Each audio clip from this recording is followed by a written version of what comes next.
William Adams stands as one of the most fascinating figures in world history and one of the most influential and crucial figures in the development of Western relationships with Japan.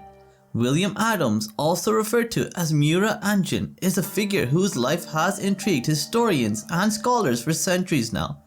And thanks to the TV series Shogun and the character John Blackthorne, who was heavily inspired by William Adams, interest in this enigmatic sailor's life and death is at an all-time high. Rising from humble beginnings as an English navigator, Adams would go on to become a trusted advisor to Tokugawa Ieyasu, the shogun of Japan. However, while his life was defined by adventure, diplomacy, and cultural transformation, his death marked the end of an extraordinary journey that bridged two vastly different worlds together. William Adams would pass away in 1620 far away from his native England, leaving behind a legacy as the first Western samurai and one of the most important figures in the development of Japan's global trade and diplomacy endeavors. But what were the circumstances that surrounded the final days of William Adams? How did a man who rose from foreign exile to trusted samurai meet his ultimate fate? By examining contemporary historical records and personal letters, we will uncover the events leading to Adams' death and reflect on how his remarkable story came to its everlasting conclusion. But before we begin, don't forget, if you want to find out more about the deaths of some of history's greatest figures, then subscribe to my channel Historical Exit. Before we can begin discussing the final days and ultimate fate of William Adams, it is first necessary to have a basic understanding of how this English navigator rose from humble beginnings to becoming one of the most remarkable foreign figures in Japanese history. William Adams was born in Gillingham, England in the year 1564, and he would begin his naval career as a shipwright and sailor, and with a natural aptitude for navigating ships and the seas, he would eventually become one of the most predominant navigators for the Dutch East India Company. And in the year 1600, Adams would set forth on the Dutch vessel De Lefte to begin a voyage to the shores of Japan. However, the journey would be long and perilous, fraught with many struggles and obstacles such as fierce storms, unfavorable winds, resulting in many passengers on board the De Lefte not surviving this precarious journey. Eventually, William Adams and what remained of his crew would arrive in Japan, half-starved, weakened, and demoralized. And upon landing on Japanese shores, the Dutch sailors would be immediately detained by the local authorities. Luckily though, it would eventually come to light that the Dutch sailors had arrived there on a trade mission, and the exceptional knowledge and skill Adams possessed in the art of shipbuilding, navigation, and mathematics would quickly catch the attention of Tokugawa Ieyasu, the fearsome and powerful shogun of Japan. Adams would go on to become a loyal retainer of Tokugawa Ieyasu for many decades, and he would eventually become one of Ieyasu's most trusted advisors. And perhaps due to the high degree of prestige and respect he had attained in Japan, Adams would never again return to England, living out his days in service to the shogunate. But how exactly did this extraordinary foreign sailor and Japanese nobleman meet his end? And what was the cause of his passing? To answer this question, we will be considering the work of Richard Cox, an English trader and the head of the English East India Company's factory in Japan. Furthermore, we will also be considering the work of modern historians such as Richard Cohen and C.R. Boxer to ascertain the most probable cause of death for William Adams, the most popular Westerner in Japanese history. There is only one singular contemporary historical document that still exists, which makes reference to the death of William Adams, which occurred on May 16 in the year 1620 when Adams would pass away at the age of 55. And the name of this historical text is Richard Cox's Diary, which provides two statements in regard to the passing of William Adams. The first being, "I cannot but be sorrowful for the loss of my good friend Captain William Adams, he having been sick ever since his return from his last voyage to see him, and now departed this present life the 16th of this month."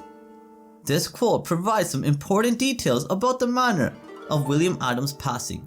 Firstly, that his cause of death was from an unspecified illness which he may have contracted on a voyage to Siam, which is modern-day Thailand. Additionally, this passage also highlights that William Adams passed on the 16th of May in the year 1620. A second passage from the diary of Richard Cox highlights the impact that William Adams' death had on Japanese society, with Richard Cox lamenting that William Adams the Englishman is dead. He was a man of great account with the Emperor of Japan, and his death is much lamented by the Japanese. This passage highlights that William Adams' death was an event which had a widespread impact across all of Japan, and if one is familiar with Japanese trade history, then they will also know that after this point, Japan would close its borders to the majority of Western traders for many centuries. Nonetheless, our only primary source for the death of William Adams highlights that illness was the cause of death for this English navigator, and if one takes into consideration the advanced age of Adams during this time, the discourse of death by illness does seem highly probable and pretty much irrefutable in my opinion. And this discourse of a natural passing for William Adams is one that is supported by the majority of modern historians, with C.R. Boxer stating in his work The Samurai and the Shipbuilder that the death of William Adams in 1620 marked the end of an era. Having spent over 2 decades in Japan, Adams was not only a trusted advisor to the shogun, but had become a symbol of the possible collaboration between East and West. His loss was keenly felt by both the English and the Japanese, but the Tokugawa government, despite its affection for him, had already turned its attention elsewhere. This viewpoint is also further supported by Richard Cohen in his work The Englishman Who Went to Japan, William Adams and the Tokugawa Shogunate, where he states that by the time of William Adams' death, he had lived a full life in Japan, seen as a valued counselor and even family man. His death in 1620 was an event marked by solemn ceremonies in the court. Again, the viewpoint that the death of William Adams occurring in 1620 in an unsuspicious manner is reaffirmed by both these modern historians through analysis of many primary and secondary resources, and both historians also imply that the passing of William Adams had a large impact across not only Japanese society but also across the European world as well. Therefore, based on the evidence provided within contemporary sources and the research conducted by modern historians, we can ascertain as an absolute fact that William Adams passed away from natural causes at the age of 55 on May 16 in the year 1620.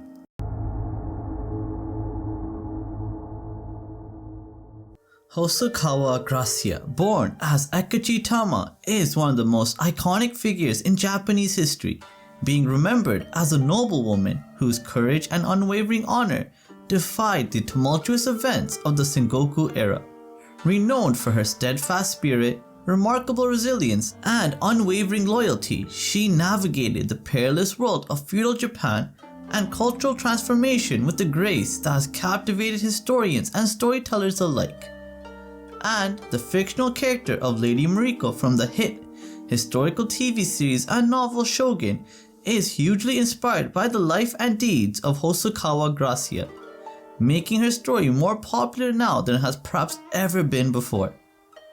However, while her existence was defined by noble actions, deep personal conviction, and a fierce preservation of her honor, her untimely death signaled the pinnacle of one of the most turbulent eras of Japanese history. But what exact circumstances led to the unfortunate demise of this resilient figure? And what events orchestrated her final, irrevocable act of defiance?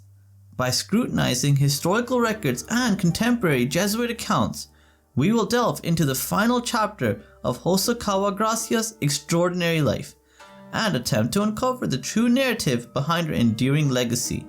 The story of Hosokawa Gracia is largely unknown, so it's important to establish a basic understanding of her life and the events leading up to her passing in August 1600 at just 37 years of age. Born in the year 1563, Ekachi Tama was born into the esteemed Ekachi clan and lived the privileged life of nobility, and there she would stay till her marriage to Hosokawa Tadayoki at the age of 16. And from there her life would remain fairly uneventful till the year 1582, when her father Ekachi Mitsuhide would betray his liege lord Oda Nobunaga and assassinate him, Akechi was hoping that his act of rebellion would make him the new ruler of Japan and its most powerful daimyo, but the other retainers of Nobunaga would not take this betrayal lightly, and he would be defeated and killed just a few months later. However, the Akechi tribe, including Gracia, would be forever stained by this betrayal, and it wouldn't be until 1584 that Gracia was able to return home to her husband and children in Osaka Castle. Over the next few years, she would form a close bond with her maid Kiyahara Kayo, a devout Catholic woman who would play a large role in converting Gracia to Christianity and instilling a deep passion and love for the religion and its beliefs. However, things would once again take a turn for the worse in the year 1598, when the shogun of Japan, Toyotomi Hideyoshi, would pass away, and in the ensuing chaos, two powerful factions led by Tokugawa Ieyasu and Ishida Mitsunari would be formed, and her husband Tadayoki would be a fierce supporter of Tokugawa Ieyasu and one of his key allies in the upcoming war. 2 years later, in the year 1600, when the Sengoku period was at the height of its turmoil, Ishida Mitsunari would decide to besiege Osaka Castle and attempt to capture key hostages, including Gracia, by capturing the fortress and using them as leverage against Ieyasu and Tadayoki. And during these pivotal events, Gracia recognized that there would be no escape for Mitsunari and his forces. Accepting of her fate, Gracia knew there was only one way that she could preserve her dignity and the honor of the Hosokawa clan. And it is in the passages of Jesuit priest Father Louis Froiss's historical text Historia de Japan that we get our singular contemporary description of the ultimate fate of Hosokawa Gracia. He states in his historical text that Gracia gathered her resolve and, with a calm dignity that defied the chaos around her, took up her dagger and performed the final rite of seppuku to preserve her honor. This passage from the Historia de Japan highlights without doubt that Gracia would perform the final rite of seppuku and choose her own manner of passing, rather than risk being captured and defiled by the invading forces of Ishida Mitsunari.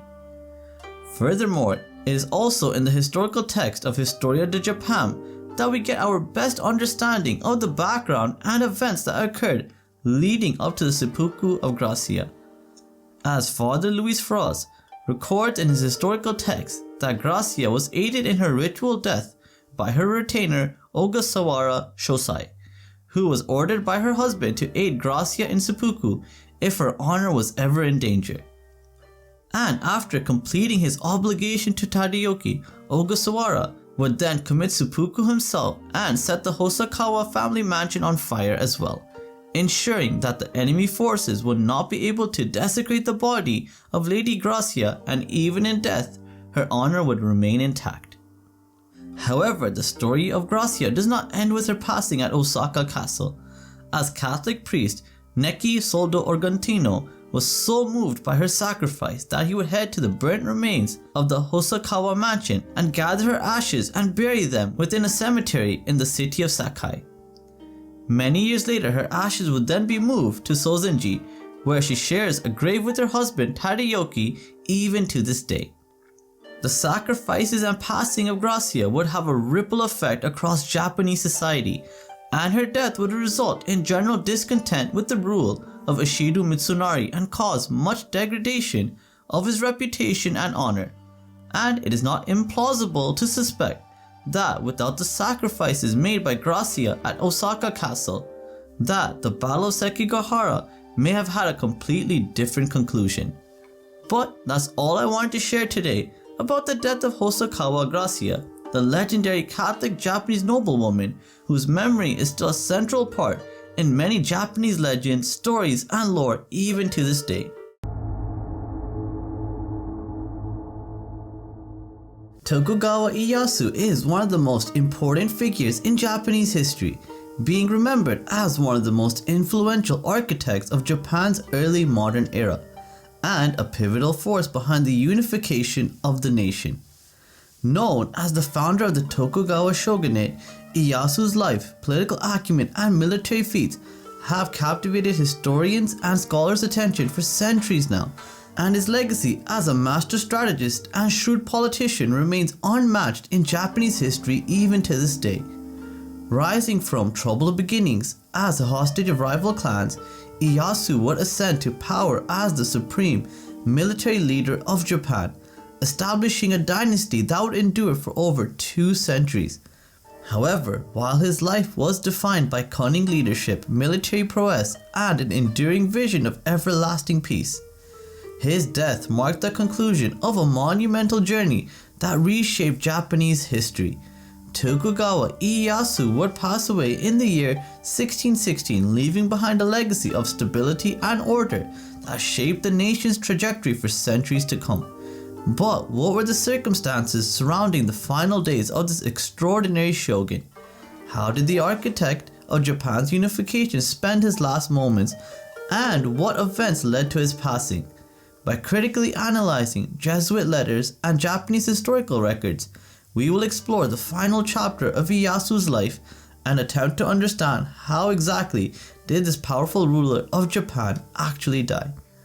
Before we can begin an in-depth analysis into the final days and ultimate death of Tokugawa Ieyasu, it is first essential to have a basic understanding of the life and legacy of the man who unified Japan and established the Tokugawa shogunate.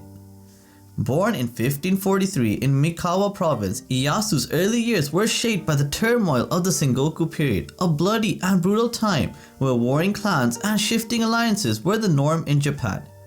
Sent as a hostage to secure his family's political survival, Ieyasu learned the value of patience, politics, and military strategy. Over the years, he rose to prominence by allying with influential leaders like Oda Nobunaga and Toyotomi Hideyoshi, skillfully navigating the volatile political landscape of 16th century Japan. However, Ieyasu's greatest triumph would come in the year 1600 at the Battle of Sekigahara, where his victory against the forces of Ishida Mitsunari would establish him as Japan's most powerful daimyo, and in 1603 he would solidify his authority by becoming shogun, marking the beginning of an eventual era of peace and stability under Tokugawa rule. Although he retired from the title in 1605, Ieyasu continued to wield power behind the scenes, guiding his successors and shaping Japan's future. But how did the man who founded a dynasty meet his end, and what were the circumstances surrounding his passing? There are 2 predominant theories that are present in historical texts and modern academia in regards to the manner of passing for Tokugawa Ieyasu, which occurred on June 1st, 1616. With the events leading to his passing being unclear and debatable, but the most common retelling claims that Ieyasu became severely ill after consuming a meal of tempura, which is a dish of lightly battered and fried seafood or vegetables. Although this is a common dish in Japan now, this was a new introduction into Japanese society by Portuguese missionaries, and it is suspected that the tempura may not have been cooked properly, resulting in digestional issues for the elderly shogun. It is believed that the improperly cooked tempura may have aggravated an existing gastrointestinal issue or may have caused food poisoning as well. It is widely speculated that Tokugawa Ieyasu was suffering from either a gastrointestinal illness or stomach cancer during the last few years of his life, and the poor health of Tokugawa Ieyasu can be found mentioned in extracts of letters found written by Jesuit priest João Rodrigues, where he states that the old shogun, weary from his years and stricken with illness, took to his quarters and bore his final days with the same composure that marked his life, commanding respect even in his last breaths. Furthermore, it is also documented in the historical text the Tokugawa Jiki, also known as the Tokugawa Chronicles, that the shogun was suffering from severe abdominal issues near the end of his life, and although he was in constant pain, he stayed stoic and composed till his very last moments, with the chronicle stating that his final days were spent at Sumpu Castle, where he entrusted his legacy to his successors. He spoke no words of complaint, bearing the illness that took him, as if it were a part of the natural order of life. Therefore, based on the limited information we have available to us on the last days of Tokugawa Ieyasu, we can ascertain with a high degree of certainty that this formidable and powerful shogun passed away from either a gastrointestinal issue such as Crohn's or ulcerative colitis, or he may potentially have had stomach cancer as well. But of course, it would be pretty much impossible to prove which of these theories is correct based on the minimal information we have discovered so far in contemporary sources and documents. However, the story of Tokugawa Ieyasu does not end with his death, as he would be deified posthumously as Toshu Daigojen, a manifestation of Buddha, and he would be enshrined at the Nikko Toshogu Shrine. By being deified after his death, Ieyasu was hoping to be able to protect his descendants from evil and ill intent, and it would seem he was effective in this goal, as the Tokugawa shogunate would rule Japan for over 250 years. All due to the effective strategies Ieyasu had implemented during his own lifetime. So I really hope you found this video to be educational and engaging, and if you did enjoy the video, please do like and share this video with others, and if you haven't done so already, subscribe to my channel Historical Exit so you can find out more about the death of some of history's greatest figures. Thank you so much for watching and have a great day. Bye.